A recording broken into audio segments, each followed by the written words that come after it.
ইন্নাল্লাযীনা আমানু ওয়া আমিলুস সালিহাতি লাহুম জান্নাতুন তাজরি মিন তাহতিহাল আনহার। জান্নাতে যাওয়ার জন্য এক নাম্বার শর্ত হচ্ছে ঈমান লাগবে। ঈমান আনতে হবে, তাহলে জান্নাতে যাওয়া যাবে। শুধু ঈমান আনলে চলবে না, ঈমানের পরে কাজ হচ্ছে নেক আমল করতে হবে। আল্লাহ রাব্বুল আলামিন বলেছেন, ইন্নাল্লাযীনা আমানু ওয়া আমিলুস সালিহাতি লাহুম জান্নাতুন তাজরি মিন তাহতিহাল আনহার। রব্বুল আলামিন বলেছেন, ইন্নাল্লাযীনা আমানু ওয়া আমিলুস সালিহাত, যারা ঈমান আনবে নেক আমল করবে, কানাত লাহুম জান্নাত, তাদের জন্য রয়েছে জান্নাত। সুবহানাল্লাহ। এই জন্য জান্নাতে যেতে হলে, আমরা যদি জান্নাতে যেতে চাই, তাহলে দুনিয়াতে আল্লাহর রাসূল এবং আল্লাহ তাআলার উপর ঈমান আনতে হবে এবং নেক আমল করতে হবে। ঈমান এবং নেক আমল ছাড়া এবং আল্লাহ তাআলার দয়া ছাড়া কেউ জান্নাতে যেতে পারবে না।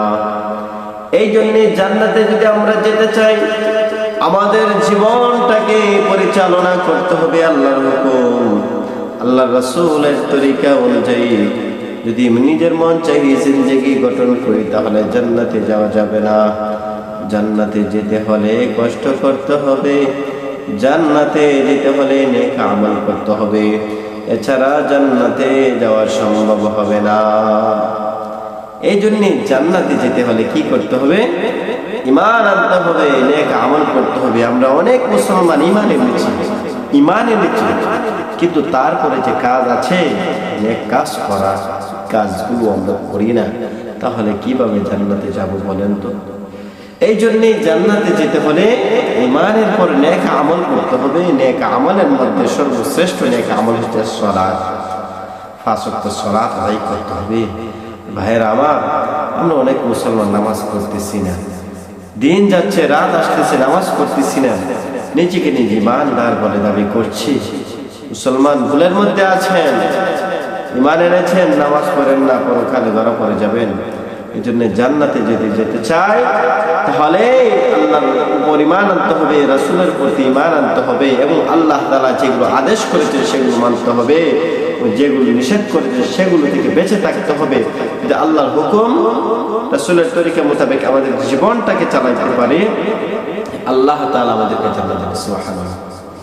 এই জন্য জান্নাতে যাওয়া সহজ, আবার জান্নাতে যাওয়া কঠিন। জান্নাতে যেতে হলে আল্লাহ তাআলার ভয় অন্তরে ঢোকাতে হবে, আল্লাহর হুকুম রাসূলের তরিকা অনুযায়ী জীবনটাকে চালাতে হবে।